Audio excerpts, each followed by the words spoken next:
இந்த வீடியோ நம்ம என்ன பார்க்க போறோம் அப்படின்னா, வெப்சைட்னா என்ன அப்படின்னு பார்த்தீங்கன்னா, முன்னாடி வீடியோல வந்து நம்ம பார்த்தோம். சர்ச் இன்ஜின் ஆப்டிமைசேஷன் பத்தி பார்த்துருப்போம் நம்ம. ஸோ சர்ச் இன்ஜின் ஆப்டிமைசேஷன்னா நம்ம Googleல வந்து ஒண்ணு தேடணும்னா, அது வந்து அதுக்கு ரெலவென்ட்டான விஷயம் வந்து நம்ம Google குடுக்கும்.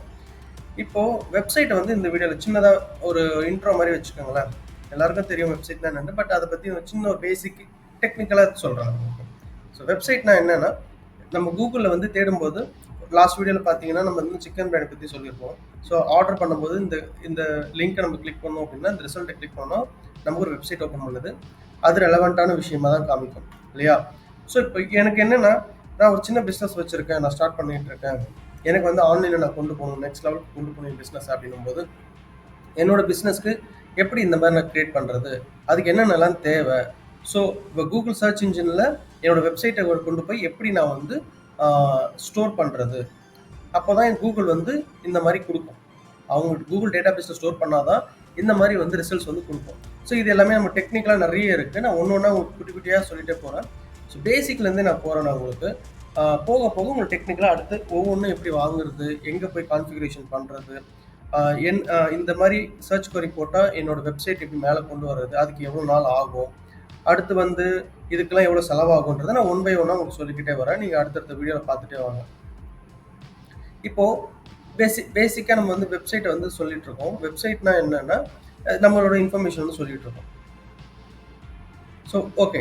இப்போ ஒரு வெப்சைட் நமக்கு ஒண்ணு பில்ட் பண்ணணும் அப்படின்னா, நமக்கும் ஒரு வெப்சைட் வேணும் அப்படின்னு பார்த்தீங்கன்னா, நெறைய ஏஜென்சிலாம் இருப்பாங்க. அவங்க பண்ணுவாங்க. இல்லன்னா நமக்கே நெறைய பேர் டெவலப்பர் இருப்பாங்க. நெறைய பேர் டெவலப்பரே பார்த்துட்டு இருப்பாங்க அப்படின்னா, ஆ டொமைன் அப்படின்னு சொல்லி இருக்கு. டொமைன்னு ஒண்ணு இருக்கு.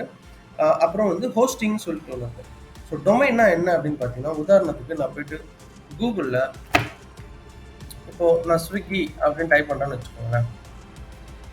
ஸோ இது வந்து ஒரு டொமைன். இந்த நேம் இருக்கு இல்லையா? இந்த swiggy.com இந்த நேம் வந்து டொமைன்னு சொல்லுவாங்க.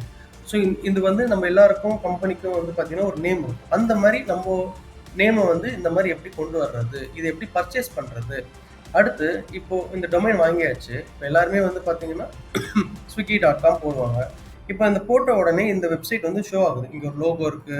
நம்மள ரெஜிஸ்டர் பண்ண சொல்லுது. ஆ என்னென்னலாம் இருக்குன்றத இன்ஃபர்மேஷன் இங்க குடுக்குறாங்க. அவங்க ஆப் மூலியமா ஆர்டர் பண்ணுங்க. எல்லாமே குடுக்குறாங்க.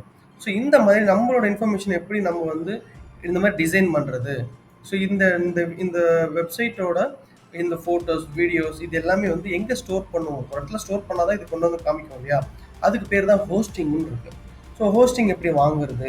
அது எப்படி வேலை செய்யுது? இந்த வெப்சைட் போட்டா எப்படி கரெக்ட்டா நெறைய ஹோஸ்டிங் இருக்கு. பட் எப்படி கரெக்ட்டா ஏதோ பர்ட்டிகுலர் ஹோஸ்டிங்க்கு நம்ம வெப்சைட் வந்து கொண்டு வந்து குடுக்குது.